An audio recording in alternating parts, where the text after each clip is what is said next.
Tapi tentang mati syahid membunuh orang kafir, ini harus dapat kesampaian. Tapi nyari orang kafirnya susah. Akhirnya lama-lama keinginan itu berkembang, tonggone di kafirno. Ini yang tonggone di kafirno, dolanan akik kafir, ziarah kubur musyrik, apa-apa kita di kafir. Makanya beberapa tahun kemarin itu konsep orang mengafir-ngafirkan tetangganya itu banyak di mana-mana. Karena apa? Saking pengennya mati syahid. Polisi kafir, tentara kafir karena jaga Pancasila. Padahal Pancasila itu adalah Islam. Tertinggi tetap Tuhan. Setelah Tuhan urusannya manusia. Donya ini manusia butuh Tuhan, manusia ra iso urip ra bersatu. Wong agama wae ra iso ngadeg nek ra bersatu. Loh, agama itu kan nggak bisa berdiri tanpa persatuan. Wong sing nganggo menungso. Makanya mayuridillahu bi khairan yufaqihu fiddin. Yang dikehendaki jadi baik oleh Allah, kasih ngerti urusan agama. Nah, khairan di situ nakiroh, maknanya khairan kamilan, kebaikan yang sempurna. Baik itu yang sempurna itu hanya milik Allah. Kalau manusia baik pasti nggak sempurna, pasti bareng yang lain.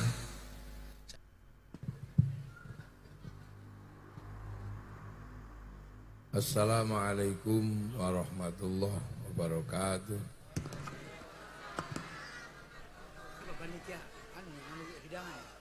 Bismillahirrahmanirrahim. Bismillah, alhamdulillah.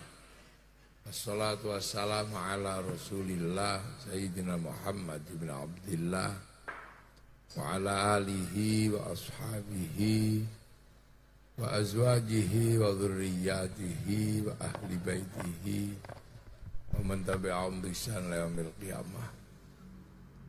Para alim, para ulama, para kiai di desa Tugu Kidul, Kecamatan Seliek, angel temen, Indramayu, Jawa Barat. Pak Kuwu yang saya hormati, Pak Camat dan seluruh perangkat, Pak dan Ramil, Pak Kapolsek, saya hormati, dan yang saya hormati dan saya cintai seluruh keluarga besar Dr. Ludi. Ini ada Bapak, ada Mamang, ada istri satu, ada istri satu, anak satu. Anaknya yang banyak, anak jangan satu, yang banyak.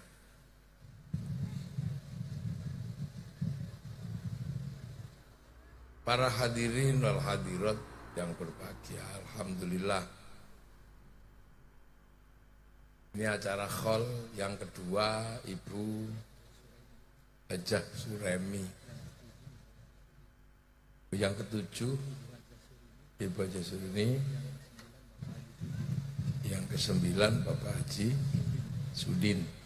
Yang kedua Hajah Suremi Surini Sudin. Plat S ya. Kok Ludi? Oh, mestinya Sudi. Mas Ludi. Jadi yang pertama, kita ini harus ingat bahwa kita ini manusia. Itu yang harus diingat pertama kali dalam khol atau peringatan meninggal ini. Kita harus ingat yang pertama kali kita ini manusia. Karena kalau kambing nggak ada kholnya, mati ya udah gitu aja wong kambing. Sapi ya udah gitu aja sapi. Apalagi tikus gitu ya udah tikus mati ya mati, hidup ya kita nggak tahu jumlahnya berapa, nggak ada sensus tikus itu nggak ada. Tapi kalau manusia ini memang paling ribet hidupnya itu manusia. Jadi di dunia ini yang paling ribet hidup itu ya manusia ini. Kalau yang lain hidup itu kan nggak terlalu ribet. Sapi lahir, besar, syukur masih bisa disate, ya nggak ribet. Gitu. Wah ada terus. Sapi kok sampai sekolah itu nggak ada. Tapi satu makhluk ini nih yang paling ribet di dunia ini, namanya manusia. Paling ribet pokoknya. Mau lahir aja ada rumah sakitnya. Coba. Duduk aja butuh kursi. Keringetan aja butuh kipas angin. Perasaan nggak ada monyet keringetan terus pakai kipas angin. Coba kita duduk, kita sejenak itu, sejenak merenung ya. Jadi di dunia ini yang paling ribet itu ya manusia. Terus nggak ada lah yang dunia ini sing ruwete ngalahno, ribete ngalahno menungso itu. Hampir seluruh yang ada ini kan ada karena ada manusia. Jadi dunia ini ada karena ada manusia. Manusia mau aja butuh WC. Ya kan? Biar nggak kebablasan butuh pempes. Melahirkan industri besar triliunan. Alis saja ribet manusia itu. Sampai melahirkan pinset cabut alis. Pabriknya besar itu. Terus pensil alis. Mata aja ribet, ada kacamata, ada softland.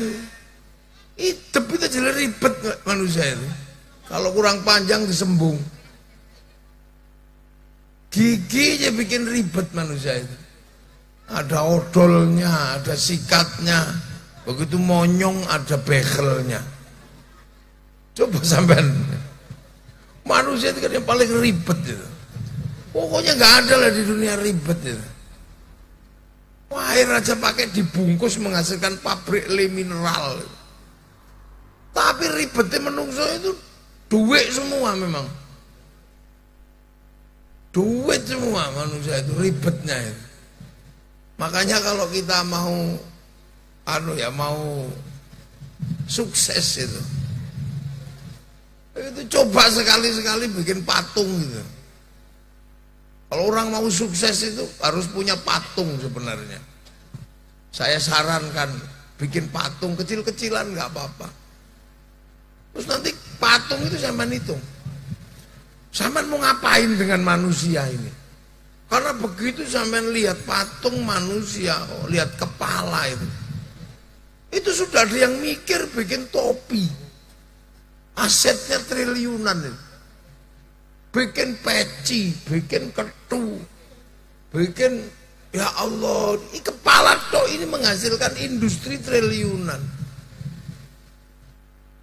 Begitu lihat rambut itu ada yang pengen berubah warna, melahirkan pabrik semir.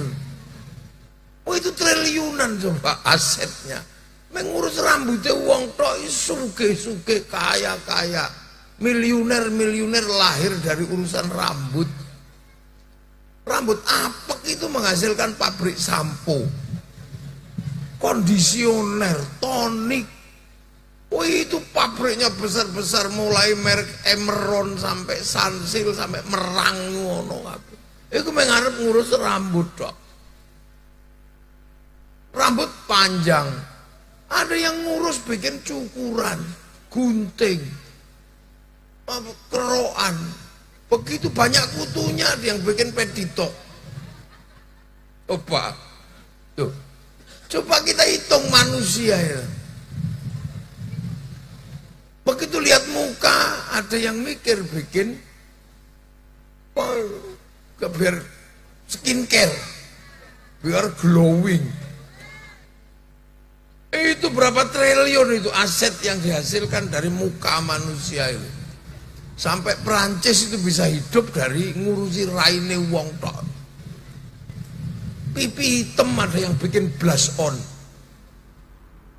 Bibir pucat ada yang bikin lipstick. Sampai menghasilkan mulut ini menghasilkan kedokteran gigi. Fakultas jurusan, ya Allah. Belum lagi kalau ke bawah. Perut ini menghasilkan industri, ya Allah, industri makanan seluruh dunia ini. Triliunan, mulai dari ikan asin sampai ikan, itu untuk urusan perut. Sawah selebar ini juga urusan perut manusia. Apalagi kalau sudah ngomongin perut manusia, menggerakkan seluruh dunia. Tanamlah padi, menghasilkan pergerakan pupuk, pergerakan BPN, pergerakan macam-macam. Begitu waktunya panen melahirkan mesin kombi. Begitu waktunya mau dimasak melahirkan pabrik rice cooker, pabrik kompor. Lah kita ini nggak pernah ikut ngurusi yang itu. Bahkan ngurusi tae menungso aja kita nggak ikut. Coba kita ikut ngurus nya itu, kita punya pabrik pempes itu triliunan. Begitu nggak bisa keluar, ada yang bikin pabrik introstop, kemencretan itu. Terlalu seret bikin dulkola. Yang depan itu industrinya banyak, mulai dari industri itu sampai dunia manusia ini kita hitung itu.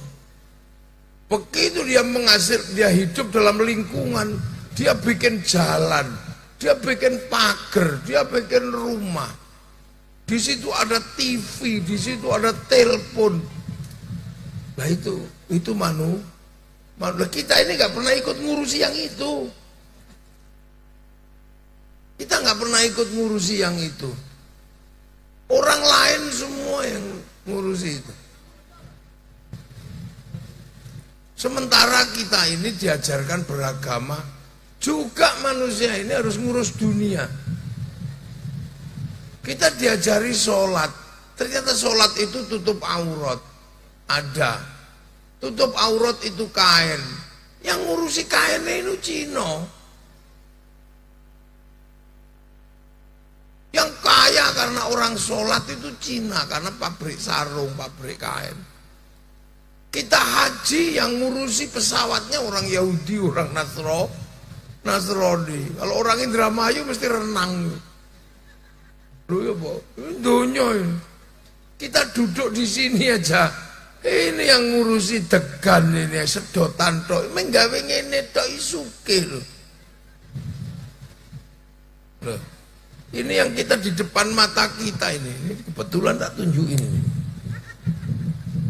Nah, tunjukin. Ini apa? Anggur ini bukan tanaman Indo. Ini Amerika atau Cina atau New Zealand atau Australia. Artinya mengurusi anggur merah ini butuh negara. Karena ini harus impor. Impor itu berarti melibatkan Menteri Perdagangan, pelibatan eksportir, importir. Begitu terjadi kesepakatan, ada namanya Bill of Lading, Letter of Intent, melibatkan perbankan, mengurusan anggur ini doy.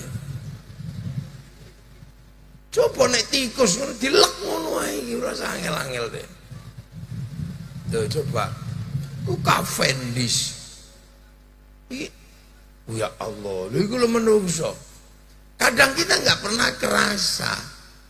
Makanya orang yang mampu melihat ini menjadi orang sukses semua.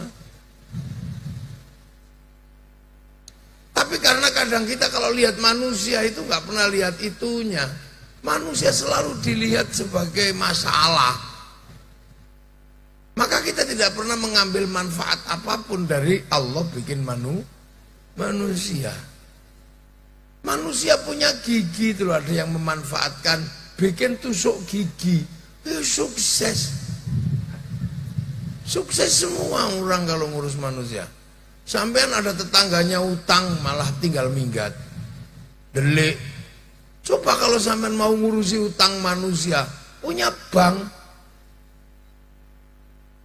Bank itu lahir karena ngurus manusia. Coba.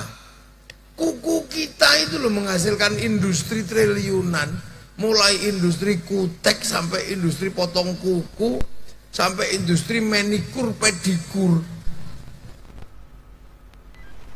Jangan dikira. Lah itu bedanya manusia sama yang lain. Bedanya di situ. Nah, kenapa manusia itu beda? Kenapa nggak seperti monyet, nggak seperti ya? Yang pertama yang harus diingat adalah karena manusia itu kalau di sini masalah. Orang baru dibikin aja malaikat udah komplain, ataj'alu fiha may yufsidu fiha wa yasfikud dima. Apa engkau akan membuat makhluk yang senengannya ngerusak dan menumpahkan darah, ya Allah? Dan di sini akhirnya memang kita ini tukang ngerusak. Indramayu ditunggui hutannya oleh terenggiling, oleh harimau, nggak ada masalah. Manusia datang rusak. Karena apa? Manusia harus bikin rumah dari kayu. Kalau nggak ngerusak hutan, terus gimana caranya? Bikin rumah dari tembok. Ini harus ada pasir sama batu. Kalau nggak ngerusak gunung, gimana ceritanya? Manusia harus bikin sawah. Kalau nggak ngerusak hutan untuk tempat monyetnya suruh pergi, terus lahannya dijadikan sawah. Bikin jalan ini ngerusak rumahnya Yuyu. Loh, itu memang manusia harus ngerusak. Bikin anak aja ngerusak anak orang. Loh, itu menungso. Dan menumpahkan darah. Menumpahkan darah bukan semata-mata karena perang. Setiap hari loh, darah yang ditumpahkan manusia itu berapa? Darah kambing sama darah ayam itu berapa? Jadi sampean ini memang makhluk paling rusak, dan tapi itu memang harus dilakukan oleh menungso. Nek orang ngono ya ora urip. Sampean royoan karo uler. Royoan apa? Royoan beras. Sampean mangkel bikin pabrik semprotan gara-gara jatah beras godhonge ning parine dipangan uler, semprot. Loh, itu manusia. Makanya sampean ini adalah makhluk yang paling unik di muka bumi. Nah, kenapa manusia itu unik di muka bumi? Karena manusia ini pendatang. Jadi sampean ini pendatang. Bukan asli sini. Jadi manusia itu bukan penduduk sini, bukan. Manusia itu penduduk langit. Dan langitnya pun langit ketujuh. Kalau ini kan bumi ini kan langit ke-1. Planetnya aja, tempatnya aja cuman bumi. Tetangganya bumi masih ada Mars, Jupiter, Saturnus, Uranus, Neptunus, Pluto, Merkurius, Venus. Jadi jagat raya ini gedenya Masya Allah. Dan kita hanya menempati satu planet kecil gitu aja namanya bumi. Itu kalau muter itu nggak nyampe 2 hari cukup ya. Karena memang ini, nah kita itu dari langit ke-7 sana. Posisinya di mana? Ya boh. Saya juga nggak tahu. Wong yang pulang nggak pernah, yang pergi sana nggak pernah pulang lagi. Nah itu makanya kalau manusia kesini itu disebut inna lillahi wa inna ilaihi raji'un. Kita sesungguhnya semuanya adalah milik Allah dan akan kembali kepada Allah. Roji bahasanya pulang. Jadi kita itu pulang kemana? Ya kembali ke kampung halaman. Makanya sampean di sini jangan lupa kalau kita mau pulang. Hanya waktunya kapan nggak ada yang tahu. Pokoknya kalau di sini pasti pulang kemana itu. Jadi Ibu Suremi itu pulang, Ibu Surini pulang, Bapak Pak Haji Sudit itu pulang aja. Kemana? Ke sana. Nah pulang itu disebut orang lebih mengenal mati, padahal nggak mati. Wong manusia itu nggak mati. Manusia itu cuman pulang. Disebut mati karena dipisah dari bungkusnya. Ini kan bukan manusia ini. Loh ya kan? Ini kan cuman bungkusnya aja, casing tok. Kalau ini sih bentuk begini sih bukan manusia, ini bungkusnya tok. Jadi kayak keong gitu ada bungkusnya. Lomang itu. Ini bungkusnya. Manusianya ya di dalam situ. Gak kelihatan dari sini. Itu namanya ruh atau nyawa. Itu manusia, chipnya manusia itu. Kalau ini casingnya produk Indramayu, makanya kecil-kecil pesek begini. Iya kan? Kalau produk Arab ya tinggi besar gitu, rambutnya keriting. Kalau produk Cina ya tembem-tembem sipit. Kalau produk Afrika ya hitam gosong kayak kopi. Kalau produk Eropa tinggi besar rambutnya merah. Produk Indramayu ya kecil-kecil pesek-pesek gitu. Loh kalau saya kan nggak ngomong jelek, kecil-kecil pesek. Loh kalau hidung kita dibandingkan hidungnya orang Arab ya nggak ada apa-apanya. Iya, orang sana hidungnya segini. Iya, makanya kalau mencium nggak kena. Iya, kalau mau nyari bibirnya nggak kena kalau orang sana, kena hidungnya gini. Makanya mereka kadang kesini cari orang sini. Loh, ini casing. Kalau manusianya kan dari sana. Ditanya sama Allah itu sebelum diturunkan ke sini. Kamu tak turunkan ke sana ya? Jadi sampai pernah ditanya semua oleh Allah. Kamu kalau nanti sampai langit ke 1 itu, masih inget gak kalau aku ini Tuhanmu? Alastu bi rabbikum? Qalu bala syahidna. Iya ya Allah, saya tetap akan jadi saksi engkau Allah. Ya sudah, fanfukur ruh, maka manusia diturunkan ke sini. Nah, tapi sebelum diturunkan kan manusia itu dicatat dulu di buku induk besar, di harddisknya Allah itu, di lauh, di catatan besar buku induk. Nah, ini paketan rezekinya sekian, paket istrinya sekian, nah paket umurnya sekian. Kalau paketannya habis ya kik gitu aja.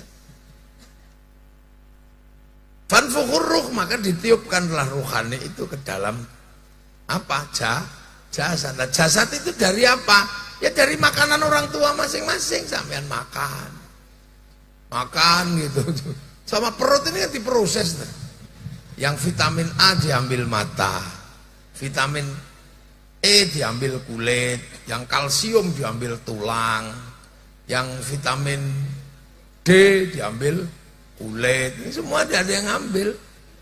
Nah sisanya yang dibuang lewat belakang namanya tahu, yang dibuang lewat depan namanya uyo. Nah ada makanan itu saripatinya namanya nutfah. Nutfah itu disimpan, disulbi. Nah itu yang akan dijadikan segumpal darah, daging, terus dikasihnya nyawa. Makanya kalau bikin ini yang hati-hati. Karena bungkus manusia itu ditentukan oleh orang tua mau memproduksi pakai bahan apa. Makanya kalau bisa manten baru makan yang halal. Biar yang jadi dagingnya anak itu makanan halal. Jangan sampai kemudian pengantin baru atau mau bikin anak nyuri ikan gitu. Ya jadi anak itu ya saripati ikan curian itu. Begitu jadi daging, dagingnya daging nakal. Dijak ngaji susah, tapi kalau dijak musik horeg ya Jurantal gitu kan. Nah itu manusia. Nah nanti terus kemudian bahan ini jangan sampai saya mencari bahan yang haram, makan yang halal.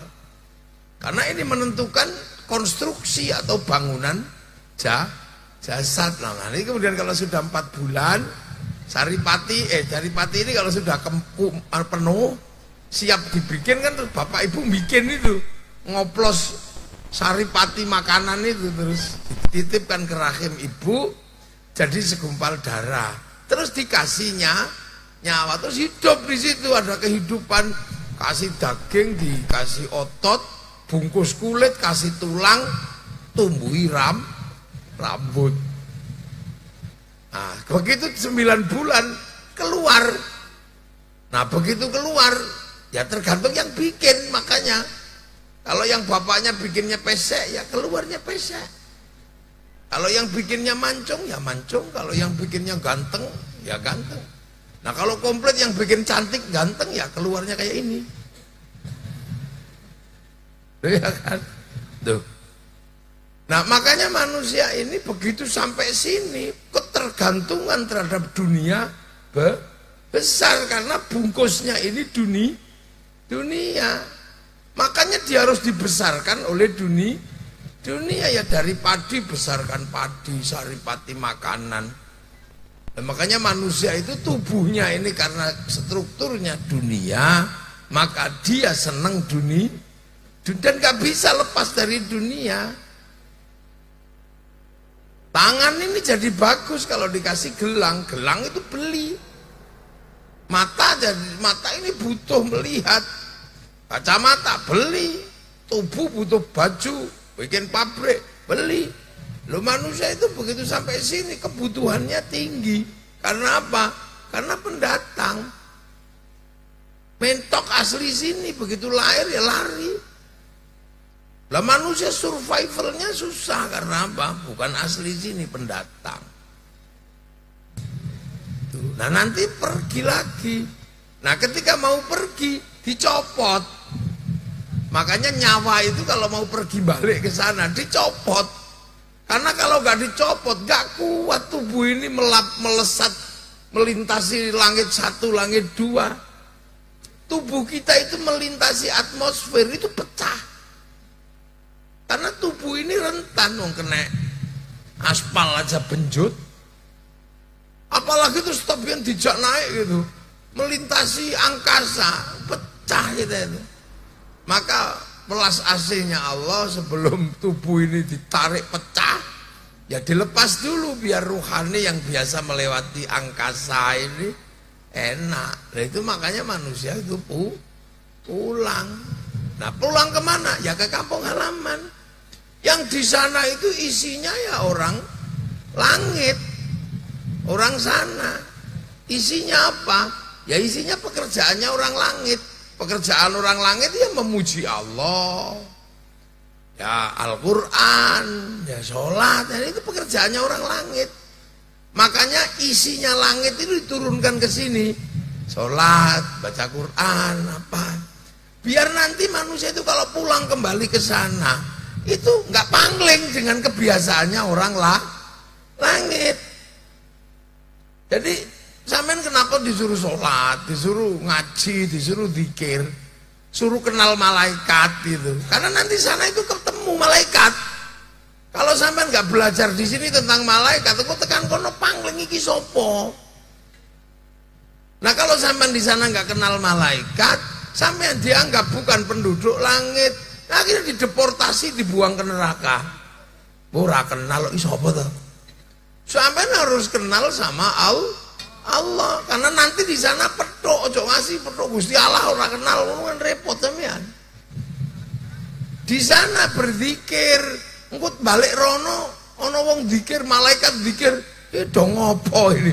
Ini pada ngapain? Sampean bingung nanti di sana.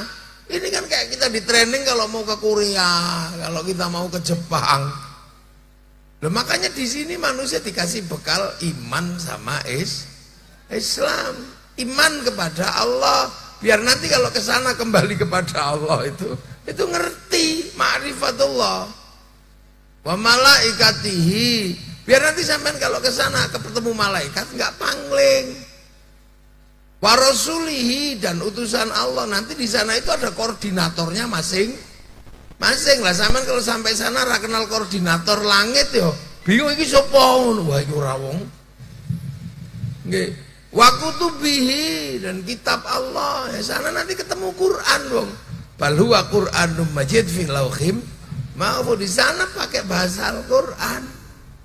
Lah nanti kalau sampean sampai sana ra ngerti, makanya ya di sini harus ngerti Quran walaupun nggak banyak.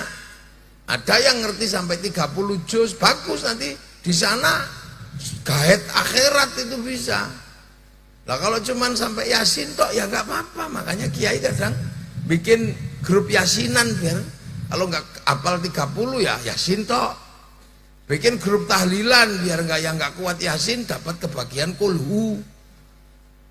Yang kebagian paling pendek Bismillahirrahmanirrahim. Makanya kalau yang paling irit itu dipanggil suaminya jawab nun, itu Quran. Itu.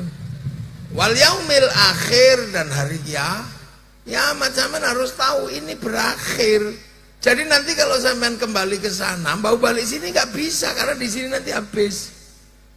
Jadi jangan pernah membayangkan nanti kalau wah balik neng dunia meneh enak, nggak bisa, wong ini udah selesai. Enak di sini, nggak bisa, udah selesai. Kehidupan berikutnya udah di sana. Ini wis rampung. Wabil qadri khairi wa syarri minallahi ta'ala. Saya harus ingat seluruh yang ada ini semuanya adalah milik Allah. Itu jadi baik buruk itu semuanya Allah yang bikin. Sampean misalnya mau ngaji kok ban kempes, ya jangan lupa ban kempes itu ditunggu sama tukang tambal ban. Sampean cuapek gitu, jangan lupa ditunggu sama tukang pijat. Sampean sakit ditunggu sama dokter Ludi. Iya kan? Ada yang nunggu semua dunia ini. Ya makanya sampean harus kenal bahwa semua itu milik Allah. Sampai jualan skincare gak ada masalah sampai kaya. Tapi jangan lupa yang sampean urus itu milik Allah, karena Allah bikin muka. Sampean punya istri banyak enggak apa-apa. 10 juga boleh. Dari 10 itu sampean senang-senangkan semua enggak apa-apa. Yang diingat cuma satu. Harus bersyukur kepada Allah karena semua itu terjadi karena Allah bikin burung. Lah kalau nggak dibikinin burung mau ngapain? Loh, semua dari situ. Jadi kontraktor ya silakan, nggak ada masalah. Tapi semua itu terjadi karena Allah bikin batu. Coba kalau Allah nggak bikin batu, siapa nggak bisa jadi kontraktor? Loh, cuman itu bahwa ketentuan itu Allah. Nah nanti sampai sana, oh iya semua ini dari Allah. Jadi makanya orang itu biar ingat ke sana.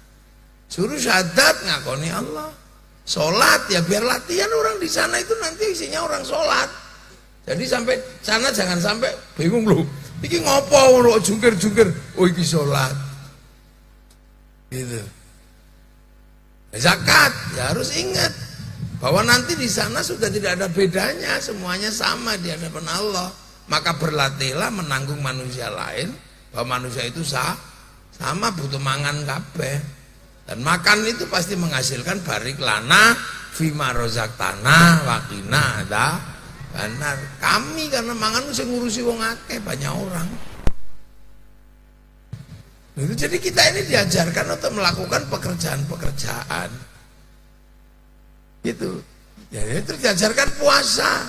Ya kita harus ingat bahwa kita ini harus puasa. Puasa itu pengertiannya apa? Pengertiannya itu jasad ini harus dicegah. Karena apa? Nanti manusia kembali kepada Allah itu ruhaninya. Ini latihan misah rogo kali nyawa. Terus haji diajarkan bahwa manusia itu akan kembali ke sana. Pintu masuknya dari mana? Ya pintu masuknya dari pemancar besar yang namanya awwala baiti wudi'a lin-nasi lalladzi bi Bakkah mubarakah, di Mekah sana. Ini kan pelajaran-pelajaran dasar agar kita nggak tersesat di sini. Loh, makanya ambil paket-paket ini nggak ada masalah. Kalau mau paket komplit ya monggo, paket hemat ya monggo.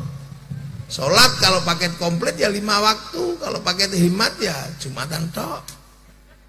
Kalau mau paket irit ya setahun sekali lebaran lo kan terserah sama paketan ya ora ono wong larang.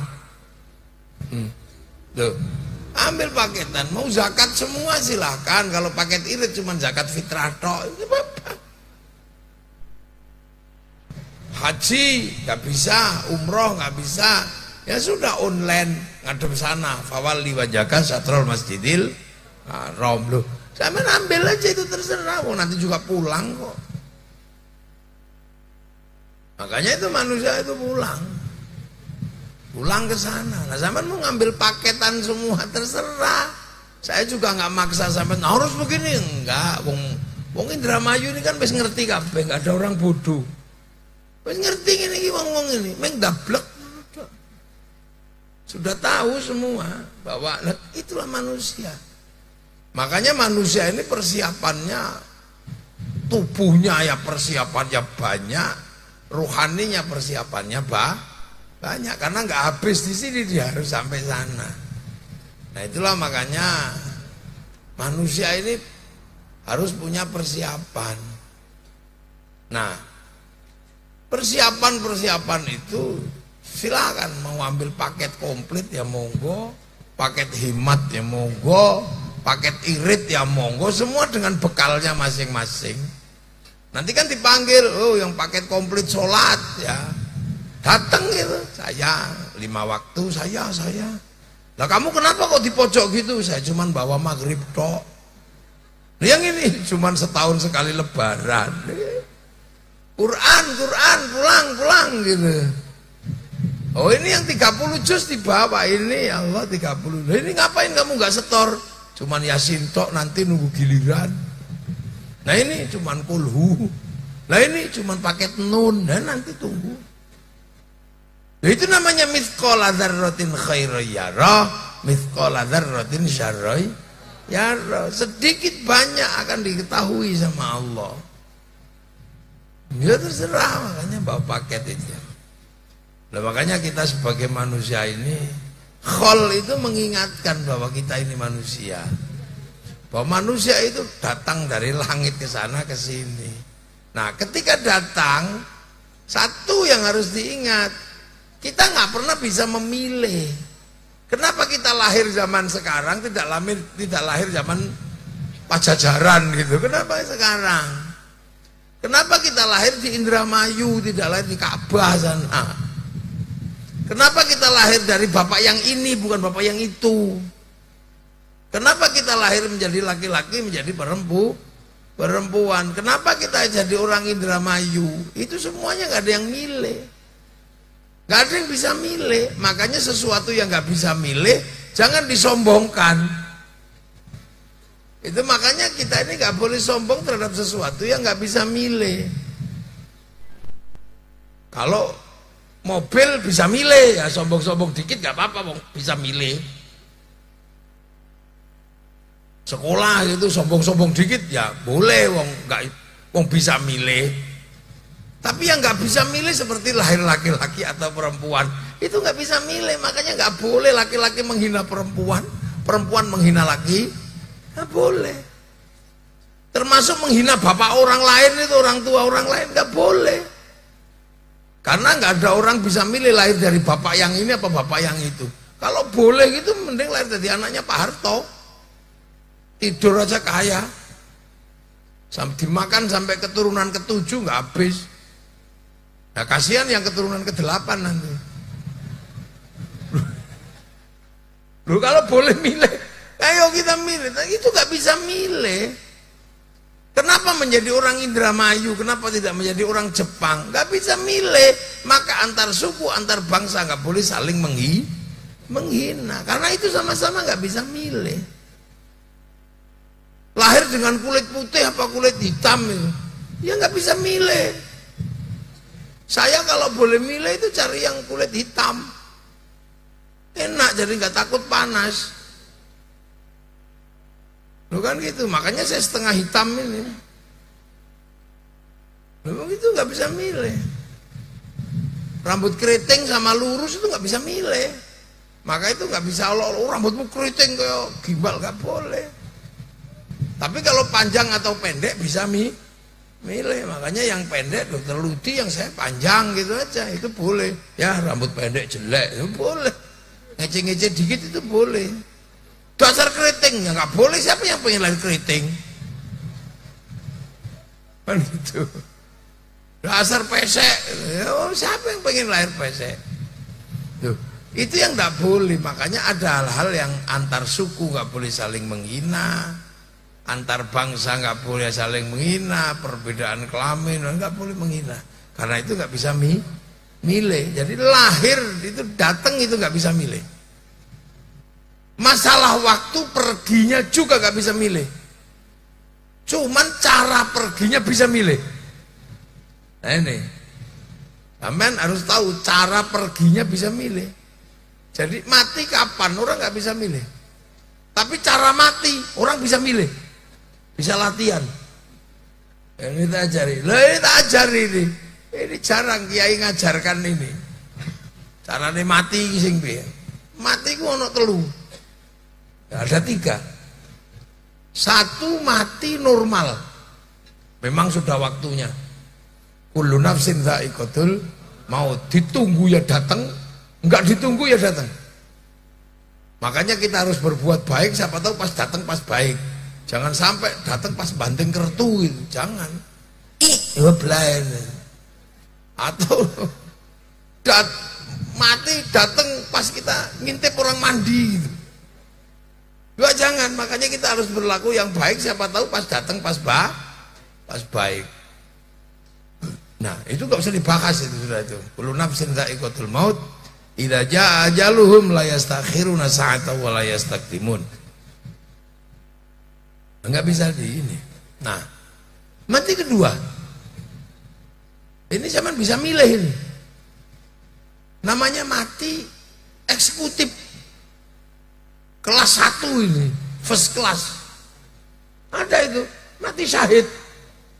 Nah, mati syahid itu mati kelas 1 itu. Aduh, first class. Super VVIP. Di situ kan ada itu.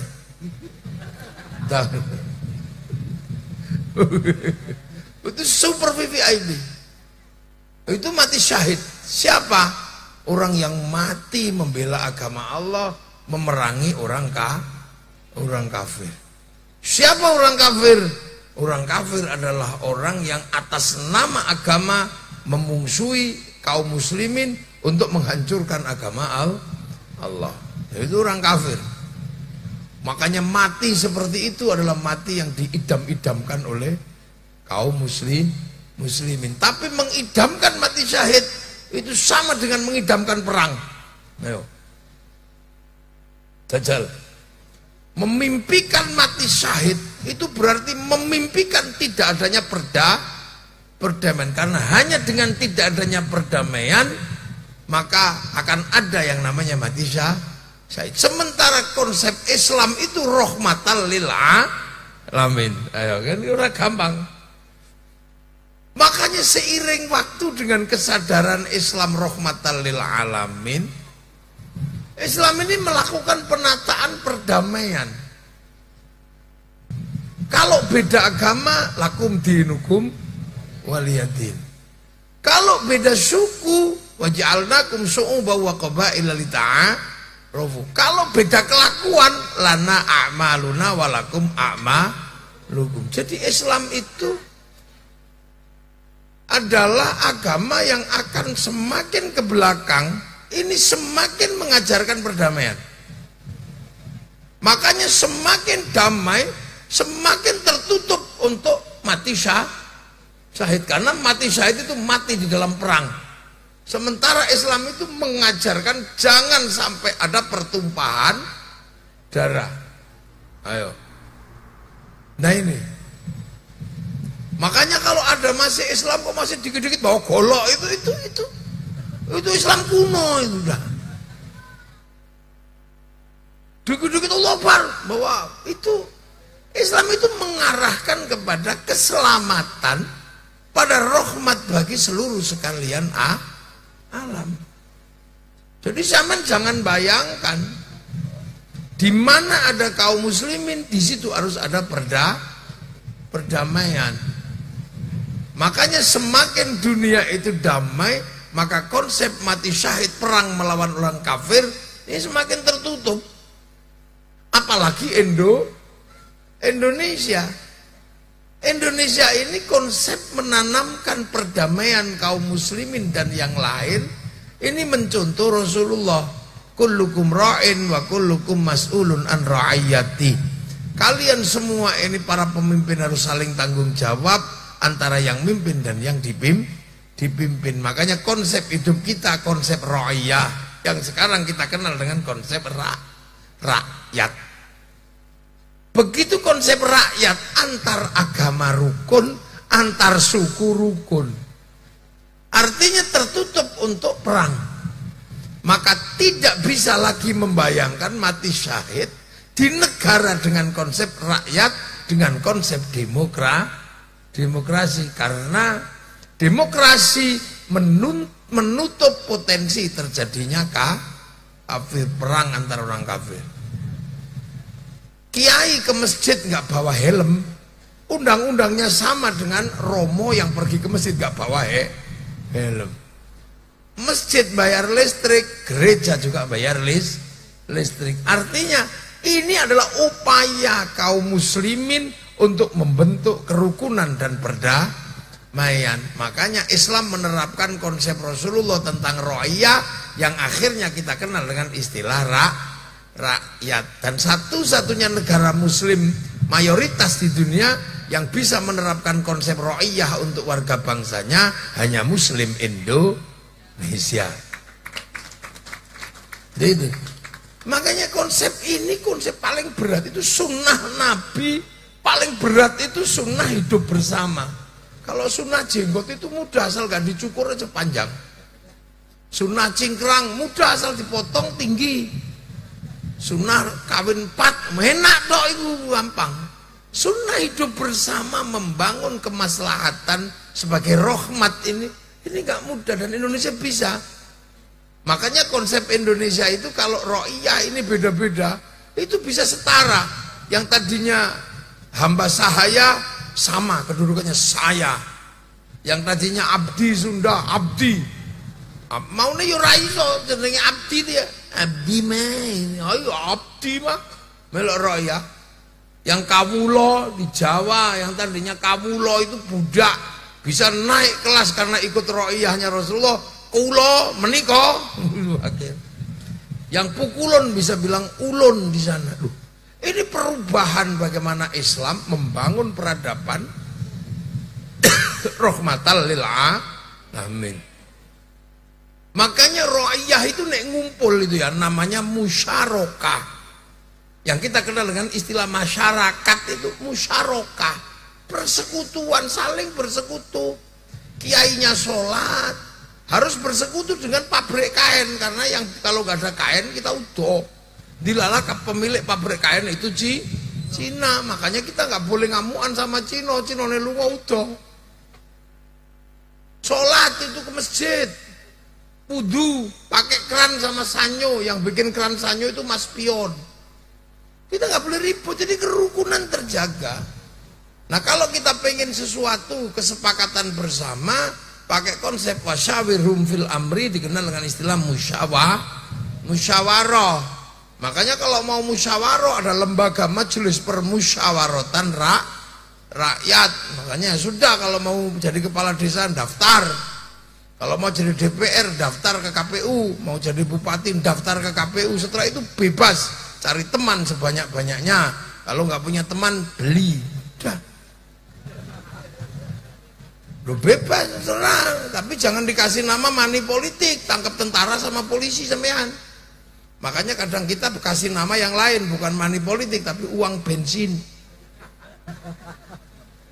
Polisinya juga nggak dosa, tentaranya nggak dosa karena nyarinya money politik, ketemunya uang bensin. Kalau diterima masjid namanya sumbangan, terima kiai namanya bisyarah. Tuh, itu pinter. Nah itulah akhirnya dengan konsep itu kita ini bisa menjadi RI, NKRI itu wujudnya apa? Arab satu bangsa pecah puluhan negara, Cina satu bangsa pecah puluhan negara, Afrika satu bangsa pecah puluhan negara. Kita ini puluhan suku bangsa agama mampu bersatu dalam satu negara kesatuan Republik Indonesia. Makanya cerita tentang kafir di Indonesia itu di mana? Makanya sampai orang-orang itu saking pengennya mati syahid itu cari orang kafir kemana-mana. Ada yang pergi ke Suriah cari orang kafir. Akhirnya pasportnya dibakar. Begitu di sana sama-sama Islam pulang lagi. Ada yang cari orang kafir ke Libya. Ada yang cari orang kafir ke Filistin. Wah itu semua cari. Ada yang ke Afghanistan cari orang kafir. Ujung-ujungnya pulang karena di sana ternyata konfliknya bukan konflik agama. Begitu pulang lagi mimpi tentang mati syahid membunuh orang kafir. Ini harus dapat kesampaian. Tapi nyari orang kafirnya susah. Akhirnya lama-lama keinginan itu berkembang. Tonggone di kafirno. Ini yang tonggone di kafirno. Dolanan akek kafir. Ziarah kubur musyrik, apa-apa kita kafir. Makanya beberapa tahun kemarin itu konsep orang mengafir-ngafirkan tetangganya itu banyak di mana-mana. Karena apa? Saking pengennya mati syahid. Polisi kafir, tentara kafir karena jaga Pancasila. Duh, padahal Pancasila itu adalah Islam. Tertinggi tetap Tuhan. Setelah Tuhan urusannya manusia. Donya iki manusia butuh persatuan. Manusia ra iso urip ra bersatu. Wong agama wae ra iso ngadeg nek ra bersatu. Loh, agama itu kan nggak bisa berdiri tanpa persatuan. Wong sing nganggo menungso. Makanya mayuridillahu bi khairan yufaqihu fiddin. Yang dikehendaki jadi baik oleh Allah kasih ngerti urusan agama. Nah, khairon di situ nakiroh, maknanya khairon kamilan, kebaikan yang sempurna. Baik itu yang sempurna itu hanya milik Allah. Kalau manusia baik pasti nggak sempurna, pasti bareng yang lain. Saya tanya, ngaji ini baik apa enggak? Terus yang paling baik siapa kalau ngaji ini baik? Ya kiainya. Jadi kalau ngaji ini baik, yang paling baik siapa? Ya saya. Nggak mulai-mulai kalau saya nggak datang. Dan juga nggak akan pulang kalau saya belum selesai. Minumannya banyak.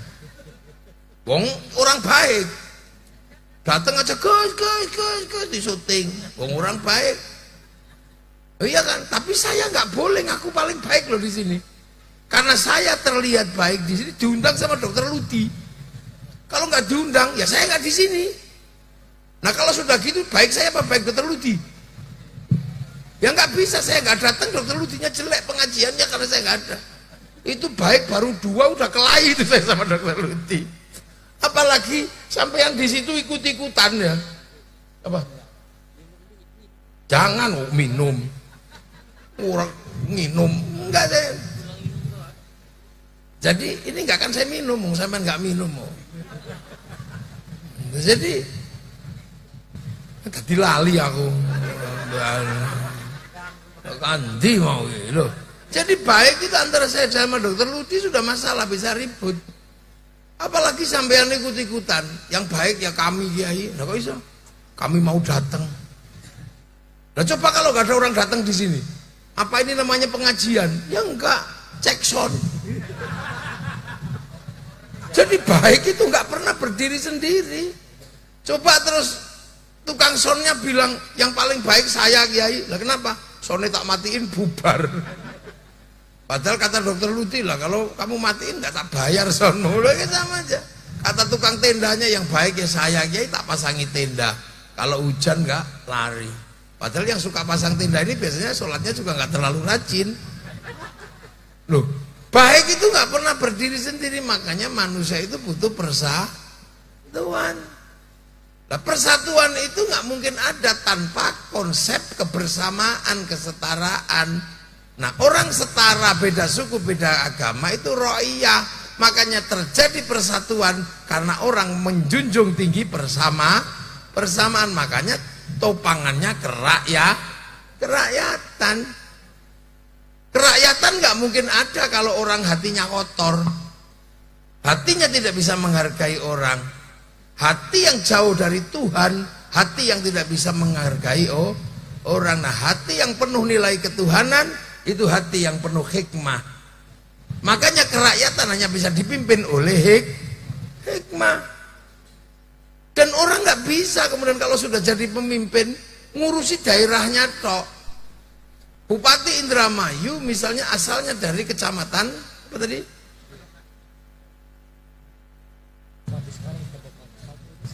Ini Sliek. Bupati misalnya dari Kedokan. Yang diurus cuma Kedokan tok. Itu namanya bijaksini. Bukan bijaksana. Makanya kebijaksanaan, permusyawaratan, perwakilan. Baru tercipta keadilan. Lu kok tiba-tiba orang bilang Pancasila ini dianggap tauhid. Terus dibilang kafir. Itu karena mereka sedang bingung mencari orang kafir. Maka siapapun dikafirkan untuk apa? Mewujudkan mati syahid. Makanya hati-hati dengan orang sekarang ini.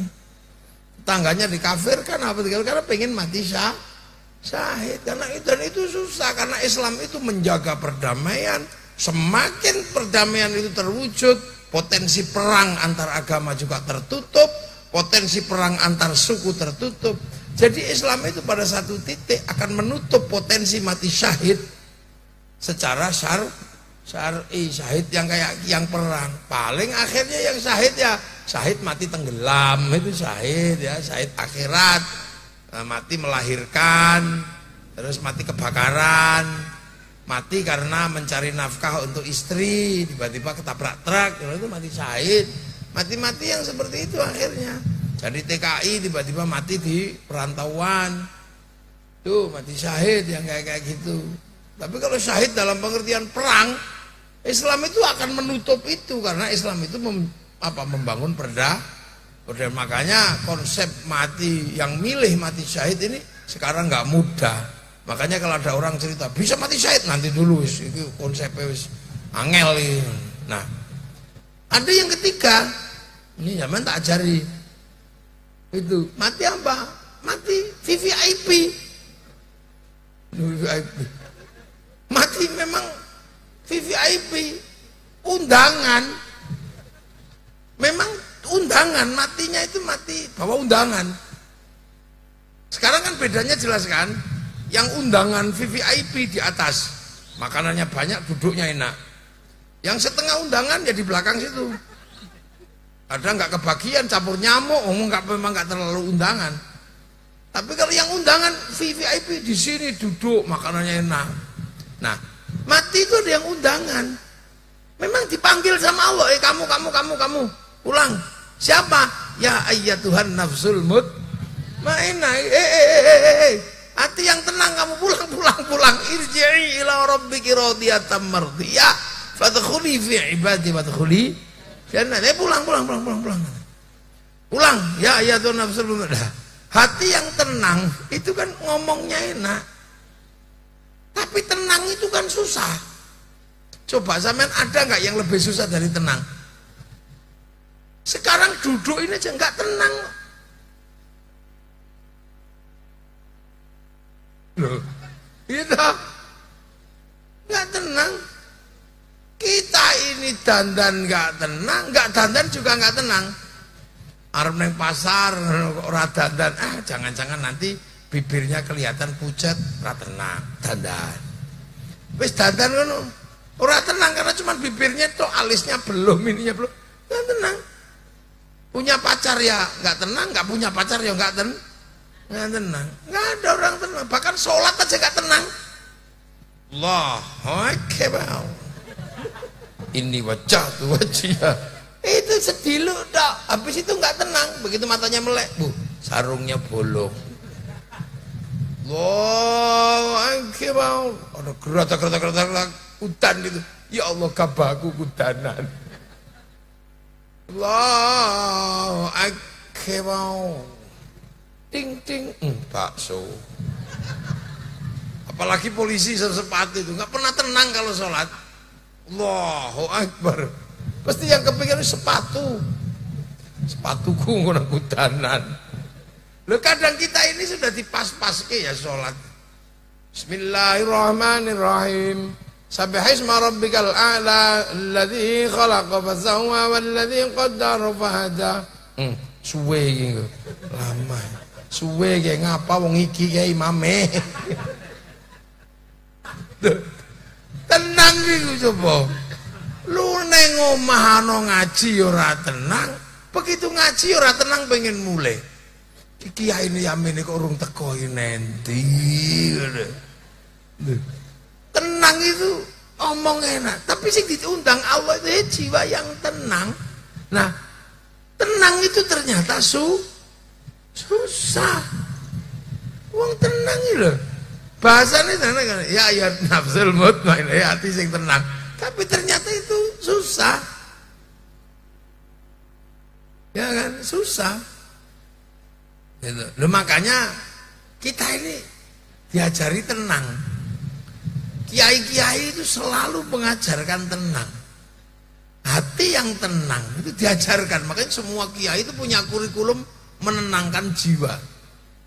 Caranya seperti apa? Diajak zikir. Soalnya ala bidzikrillah tatmainnul qulub. Ingatlah dengan zikir itu akan menenangkan jiwa. Lah makanya kita diajari zikir. Cara paling gampang menghasilkan hati yang tenang itu formulanya adalah diajak zikir. Makanya kiai mesti punya pelajaran zikir, walaupun seminggu sekali, apa setahun sekali pasti punya zikir. Ya Allah, ya Allah, ya Allah, ya Allah, ya Allah, ya Allah, ya Allah, ya Allah. Mulut diajari menyebut asma Allah. Kepala ya diajari menyebut asma Allah. Karena kepala ini walaupun nggak bisa bunyi, bisa ngomong. Tangan diajari menyebut asma Allah dengan cara disuruh pegang tasbih. Karena tangan ini walaupun nggak bisa bunyi, dia bisa ngomong. Kepalanya jari gedek-gedek. Bokong walaupun nggak bisa bunyi, bisa ngomong. Makanya diajari duduk. Kaki walaupun nggak bisa ngomong, nggak bisa bunyi, neng bisa ngomong. Loh, tangan ini nggak bunyi tapi bisa ngomong. Tangan kan bisa ngomong.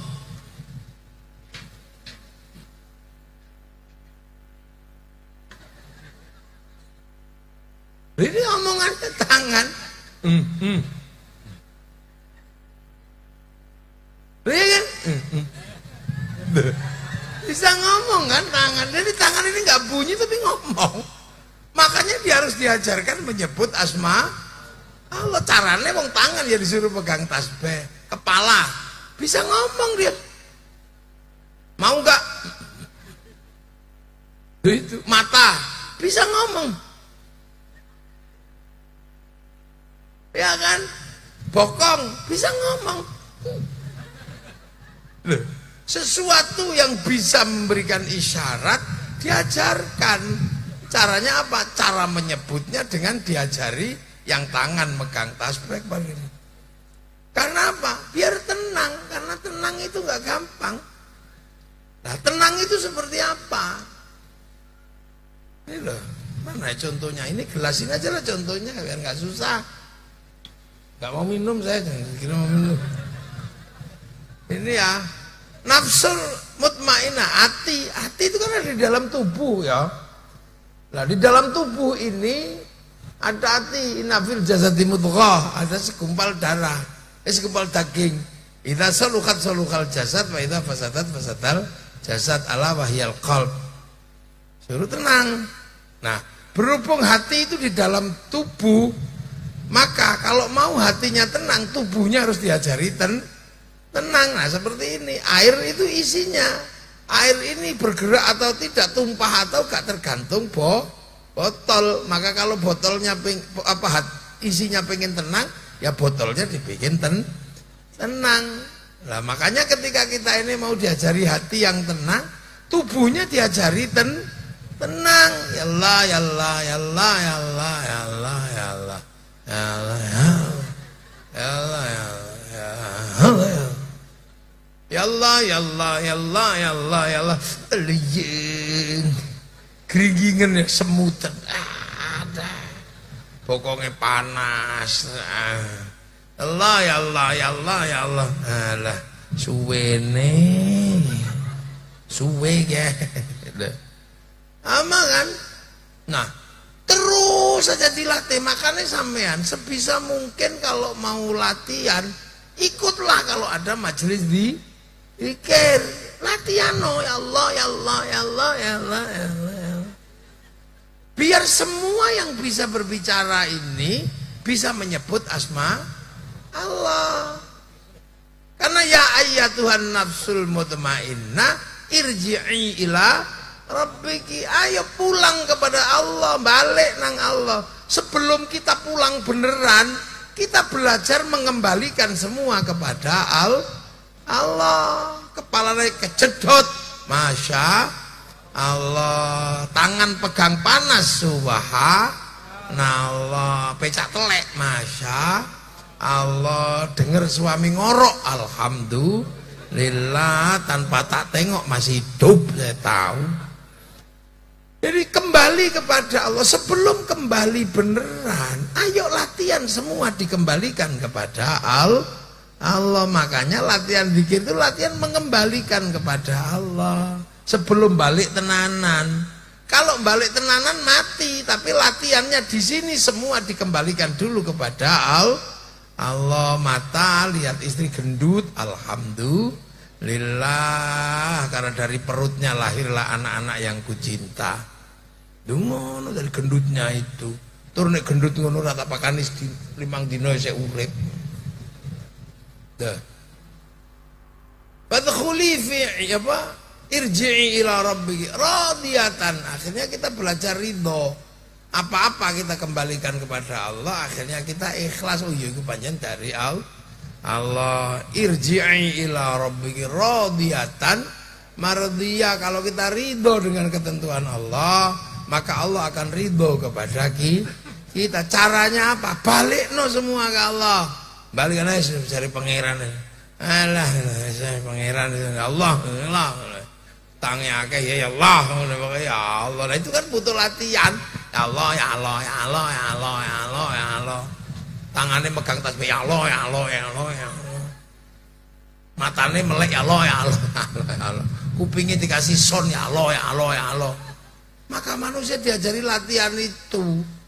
Makanya itu sebenarnya latihan dasar menyongsong VVIP itu.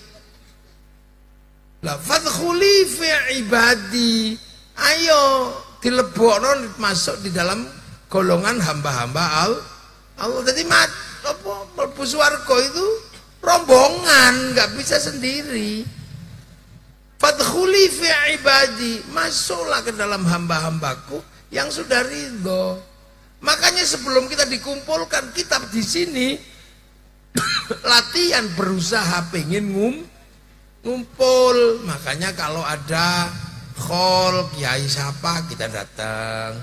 Itu dalam rangka berusaha pengen ngumpul. Karena nanti orang juga dikumpul kayak itu. Kita pergi ziarah kubur para wali.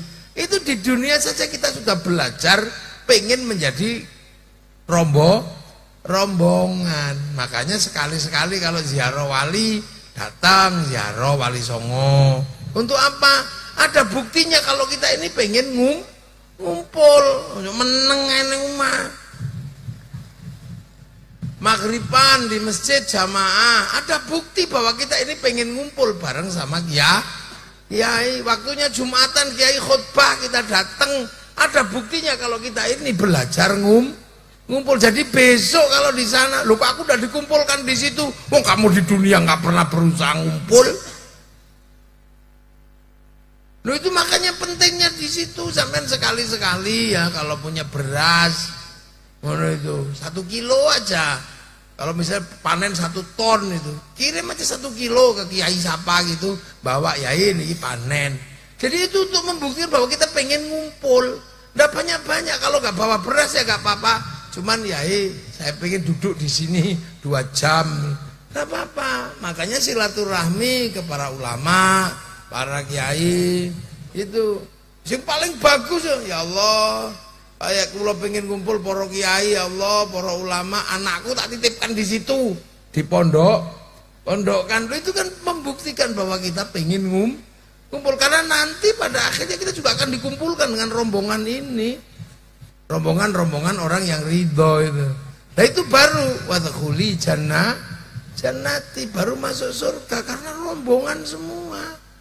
Nggak ada imam akan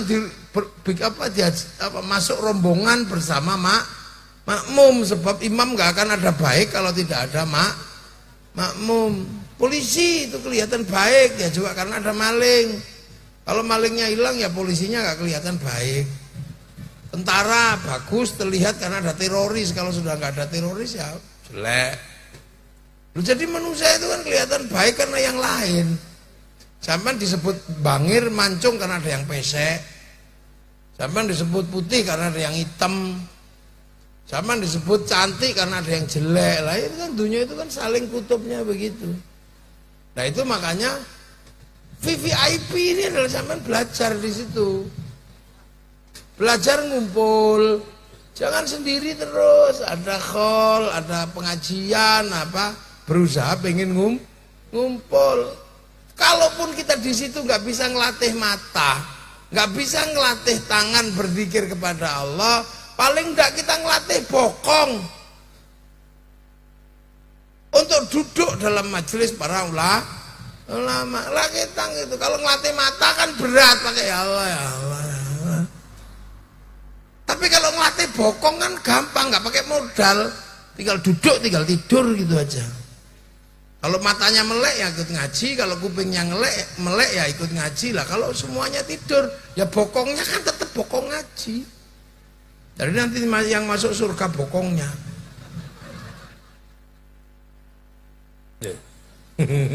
Lah itu. Jadi makanya kita semua ini semua akan menyongsong ke sana, maka latihan. Nafsul mutmainnah. Kita latihan, dirombongkan karena nggak bisa. Ya nanti ya dokter Ludi ya kan ketemu sama ibu di sana. Sekarang kelihatan pisah tapi nanti ketemu dengan rombongan. Ludi ngapain kamu dulu waktu saya meninggal? Kamu terusin nggak? Ya lah bu, terus ke pengajian apa. Nah, sekarang itu ada orang itu punya pemahaman. Orang mati kadang ngerepoti orang hidup. Oh itu gak usah utang-utang kita itu. Apa orang mati kok malah kita mau utang? Loh, ibumu itu kamu lahir ya utang. Jadi gentenan. Orang tua kita nggak bisa bayar SPP, utang. Apalagi yang lahirnya sesar, utang. Ya kan? Jadi pengen jadi tentara, utang. Anaknya pengen jadi polisi, utang. Anaknya pengen sekolah, utang. Jadi anak itu juga, orang tua itu punya anak itu juga utang-utang. Maka ketika orang tua pergi ya jangan lupa utang juga boleh nih iso utang pengajian kayak gini. Ya ini. Nah ini loh karena rombongan, makanya orang yang di dunia rombongan di sana juga masih rombongan, maka kita berusaha menjadi rombongan sehingga nanti itu pantas. Pantas nanti berombongan. Nah, Ibu Suremi ini sudah duluan nanti ketua rombongan di sana. Loh, kalau ada yang pulang, udah terus mulai toh. Jadi sama orang sana juga nunggu kita, kok kita nggak nyampe juga ditunggu kakek-kakek kita. Sama ketika kita belum lahir ditunggu putuku kok udah lahir gitu. Begitu yang mati sampai sana kok putu kurung mati-mati yo ini sama. Jadi sampean jangan salah, sampean juga ditungguin sama kakekmu di sana. Dokter Ludi juga ditunggu sama ibunya di sana. Anakku kok mulai gitu. Iya sampean juga ditunggu di sana.